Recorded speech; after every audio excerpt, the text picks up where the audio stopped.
मनुष्य का जीवन बड़े सौभाग्य से मिलता है,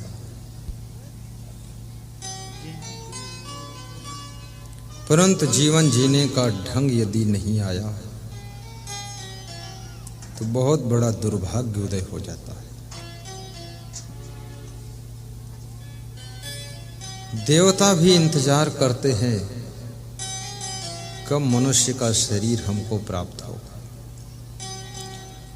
और जिनको मनुष्य का शरीर प्राप्त हुआ है वे जानवरों जैसी जिंदगी जी रहे,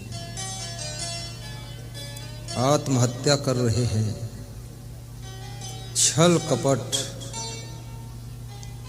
नाना प्रकार के नशा व्यसन में डूबे हुए। मनुष्य के रूप में भगवान श्री राम भी आए थे, मनुष्य के रूप में भगवान श्री कृष्ण, भगवान विष्णु, भगवान शंकर, और मनुष्य के रूप में ही संत कबीर का भी इस धरती पर आगमन हुआ था। मनुष्य यदि अपनी महिमा को समझ जाए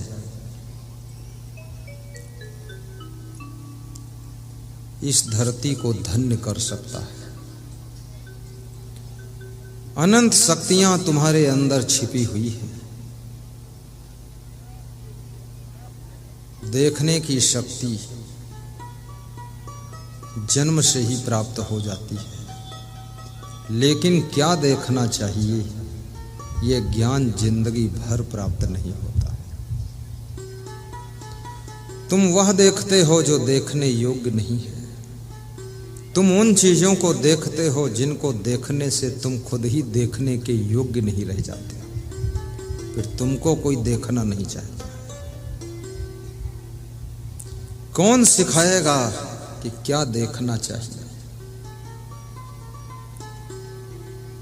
सत्संग ही आपको सिखाएगा क्या देखना चाहिए, कैसे देखना चाहिए, कब देखना चाहिए, कितना देखना चाहिए, किसे देखना चाहिए, कहाँ देखना चाहिए।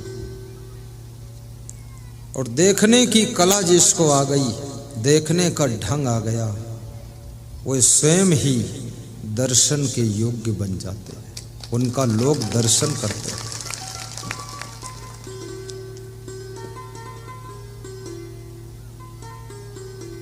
जन्म से ही सुनना तो आ जाता है, तुम सुनते हो, बच्चा सुनता है, लेकिन क्या सुनना चाहिए ये बचपन, जवानी और बुढ़ापे तक तुम सीख नहीं पाते। जो शब्द नहीं सुनना चाहिए, जो गीत नहीं सुनना चाहिए, जो बातें नहीं सुनना चाहिए, उनको ही सुन सुन करके तुम अपनी जवानी बिगाड़ते हो, बचपन को दूषित करते हो। कौन सिखाएगा आपको क्या सुनना चाहिए, कितना सुनना चाहिए, किसे सुनना चाहिए, कब सुनना चाहिए? ये सत्संग ही आपको सिखाएगा सुनना। और जिसे ठीक से सुनना आ गया उसे ही ठीक से बोलना आता है।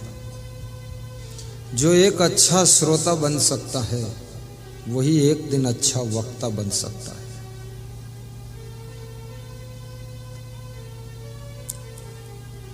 लोग ठीक से सुनते कहाँ हैं?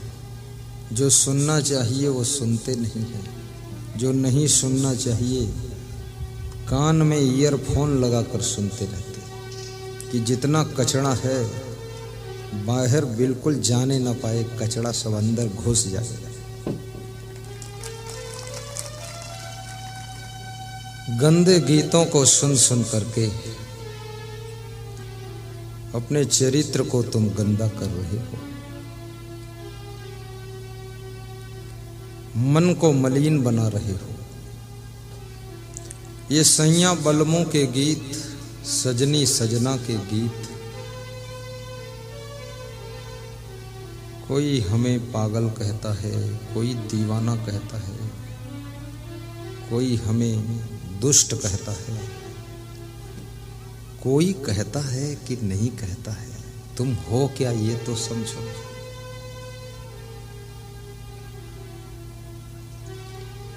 वे शब्द सुनो जिन शब्दों को सुन करके तुम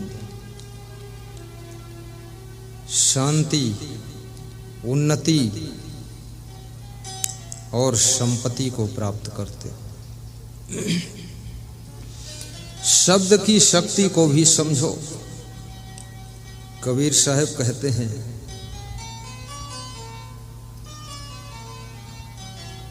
जो स्त्री कम बोलती है उसका पति इंतजार करता है कब बोलेगी, कब बोलेगी, कब बोलेगी, जरा बोल दे तो सुन लो। कौवा दिन भर बोलता है, कोई सुनता नहीं है, पत्थर मार कर लोग भगाते हैं, लेकिन कोयल कभी कभी बोलती है तो उसकी बोली सुनने के लिए लोग इंतजार करते हैं कि कोयल कब बोलेगी। इसलिए कोयल बन करके घर में रहना, कौवा बन करके घर में मत बोलना।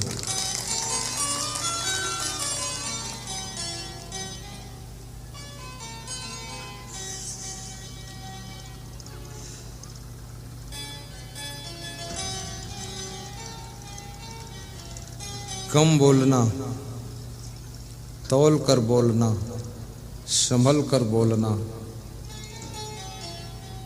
जो जरूरत है वही बोलना, अनावश्यक ना बोलना, ये वाणी की साधना है।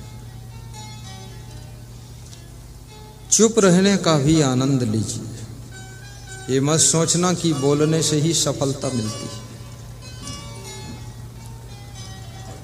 घर में जितना कम बोलोगे उतना ज्यादा शांति रहेगी।